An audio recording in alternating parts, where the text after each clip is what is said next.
पुष्पा 2 ऐसी लगी कि भाई दिल से बता रहा हूँ, इस फिल्म को देखने के बाद लग रहा है कि बॉलीवुड वाले टट्टी हैं, सही बता रहा हूँ। बॉलीवुड खाली नाम के लिए है, बाकी कुछ काम का नहीं। बस खत्म, बॉलीवुड खत्म। कुछ साल पहले तक एक नैरेटिव पूरे इंडिया में तेजी से चल रहा था कि बॉलीवुड अब खत्म हो चुका है और इंडियन सिनेमा का फ्यूचर अब साउथ इंडस्ट्री है, स्पेशली तेलुगु सिनेमा। वही तेलुगु सिनेमा जिसने बाहुबली, पुष्पा, आरआर और कल्कि जैसी आइकॉनिक फिल्मों से इंडियन सिनेमा का पूरा नक्शा ही बदल कर रख दिया था। लेकिन अब ये सिचुएशन धीरे धीरे बदलती हुई दिखाई दे रही है। अगर आप साल 2025 की टॉप 10 हाईएस्ट ग्रॉसिंग फिल्म की लिस्ट देखें तो इसमें सिर्फ एक तेलुगु फिल्म शामिल है, ओजी, और वो भी लास्ट के 9 नंबर पर। जबकि बॉलीवुड, जिसके बारे में ये कहा जा रहा था कि अब ये इंडस्ट्री खत्म हो चुकी है, वही बॉलीवुड साल 2023 और 2025 में हाईएस्ट ग्रॉसिंग फिल्म डिलीवर करता है। बॉलीवुड फिर से पठान, जवान, एनिमल और धुरंधर जैसी ब्लॉकबस्टर फिल्मों से अपना मैसिव कमबैक कर रहा है। तो क्वेश्चन ये है कि क्या सच में अब तेलुगु सिनेमा का डाउनफॉल शुरू हो चुका है, या फिर ट्रू मीनिंग में कहें कि केवल प्रभास और अल्लू अर्जुन जैसे पैन इंडिया सुपरस्टार से तेलुगु सिनेमा का रियल फेस है? और सबसे बड़ा सवाल, क्या बॉलीवुड तेलुगु सिनेमा से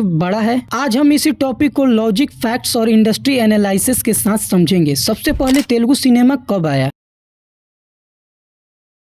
कुछ साल पहले तक हिंदी ऑडियंस का साउथ सिनेमा से कनेक्शन बहुत कम था। South movies mainly regional audience तक सीमित रहती थी। लेकिन फिर साल आया 2016। इस साल एक फिल्म रिलीज होती है जिसका नाम होता है बाहुबली। 100 करोड़ के बजट में बनी यह फिल्म 650 करोड़ का मैसिव कलेक्शन करती है। इसके मैसिव कलेक्शन को देखते हुए राजा मौली ने इस मूवी का सेकेंड पार्ट बनाने का सोचा और फिर कुछ ही टाइम में इस मूवी का सेकेंड पार्ट रिलीज हुआ 2017 में, बाहुबली द कंक्लूजन नाम से। जब डायरेक्टर एस राजा मौली ने इस फिल्म को बनाया तब शायद ही किसी ने ये सोचा होगा कि यह फिल्म इंडियन सिनेमा का डायरेक्शन चेंज करने वाली है। मूवी की scale, BFX, story telling, grand visuals ने नॉर्थ से लेकर साउथ तक ऑडियंस को कम्प्लीटली शॉक कर दिया। इस मूवी ने बॉक्स ऑफिस के सारे रिकॉर्ड्स तोड़ दिए और उसी टाइम तेलुगु सिनेमा ने नए रिकॉर्ड्स सेट कर दिए। यह सिर्फ एक फिल्म नहीं थी, यह एक मूवमेंट था। इसके बाद ऑडियंस को रियलाइज हुआ कि साउथ सिनेमा भी वर्ल्ड क्लास एंटरटेनमेंट दे सकता है।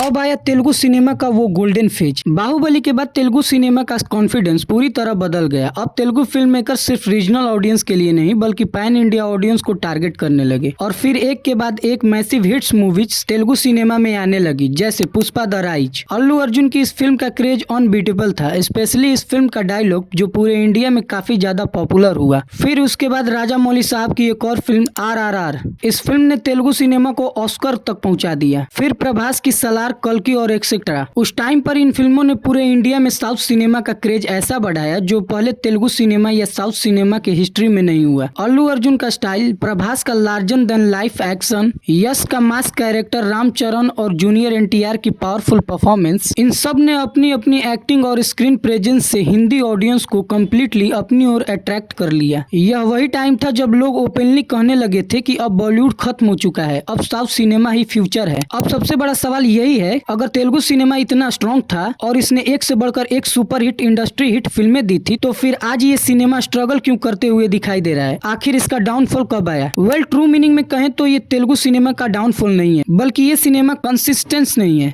और इस सिनेमा का कंसिस्टेंस नहीं रहने के कारण हमें ये लगता है कि इस सिनेमा का डाउनफॉल शुरू हो गया है। वेल, ये लगना ट्रू मीनिंग में बिल्कुल राइट भी है और आज हम इसी पर बात करने वाले हैं। तेलुगु सिनेमा के डाउनफॉल के पीछे कई रीजंस हैं, जिसमें पहला सबसे बड़ा रीजन है स्टार डिपेंडेंट। तेलुगु सिनेमा की एक बड़ी प्रॉब्लम ये है कि ये इंडस्ट्री बहुत ज्यादा स्टार डिपेंडेंट हो गई है। I mean, अगर बड़ी फिल्म है तो उसमें बिग स्टार होना ही चाहिए, लेकिन जब वह स्टार्स लंबे गैप लेते हैं या प्रोजेक्ट्स डिले हो जाते हैं तो पूरी इंडस्ट्री की स्पीड स्लो हो जाती है और यही अभी तेलुगु सिनेमा के साथ हो रहा है। दूसरा रीजन है प्रभास और अल्लू अर्जुन जैसे पैन इंडिया सुपरस्टार्स का एब्सेंस। बाहुबली के बाद प्रभास तेलुगु सिनेमा के सबसे बड़े सुपरस्टार बन चुके थे, लेकिन पिछले कुछ सालों में प्रभास की कई फिल्में फ्लॉप या डिजास्टर साबित हुई, जैसे साहू, राधे श्याम, आदि पुरुष और राजा साहब। इन फिल्मों का बजट बहुत बड़ा था, लेकिन ऑडियंस को वो इम्पैक्ट नहीं मिला जो बाहुबली ने दिया था। और जब इंडस्ट्री का बिगेस्ट स्टार्स कंसिस्टेंट ब्लॉकबस्टर नहीं देता तो उसका इम्पैक्ट पूरे इंडस्ट्री पर पड़ता है, क्योंकि रियलिटी ये है कि तेलुगु सिनेमा की ग्लोबल पॉपुलैरिटी प्रभास की सक्सेस के बाद से ही शुरू हुई थी। तीसरा रीजन है अल्लू अर्जुन का एब्सेंस। जब पुष्पा द राइज रिलीज हुई तो उसने पूरे इंडिया में क्रेज पैदा कर दिया था। अल्लू अर्जुन का स्टाइल, उनकी डायलॉग डिलीवरी और उनका स्वैग, सब कुछ ऑडियंस के बीच वायरल हो गया था।